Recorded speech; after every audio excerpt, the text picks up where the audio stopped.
গত কয়েকদিন আগে ঝিনাইদহ দায়রা জজ আদালতে একটি সুন্দর রায় হয়েছে। তো ওই কোম্পানির এক ব্যক্তি বা ওই কারখানার এক ব্যক্তি সরিষার তেলের মধ্যে, মানে সরিষার তেলের মিল ছিল, সরিষার তেলের মধ্যে পোড়া মোবিল ব্যবহার করেছে বা মিশিয়েছে। এটা যাচাই বাছাই করে তার প্রমাণ মিলেছে, সেই মর্মে রায়টা হয়েছে। মামলাটা হয়েছিল আজ থেকে আরও 10 বছর আগে, সেটা রায় হলো কয়েকদিন আগে। তো সেই আসামিকে যাবজ্জীবন কারাদণ্ড, মানে 14 বছরের কারাদণ্ড দিয়েছে। এইরকম কঠোর দণ্ড আরও আমরা দেখতে চাই, তাহলে মানুষ হয়তো কিছু মানে নীরব হবে, যে যখন দেখবে সে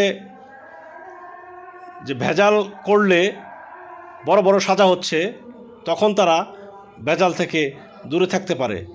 কারণ এই সমস্ত ভেজাল খাবার খেয়ে আমাদের শিশুরা বা বয়স্ক লোকেরাও অনেক স্বাস্থ্যের অবনতি হচ্ছে।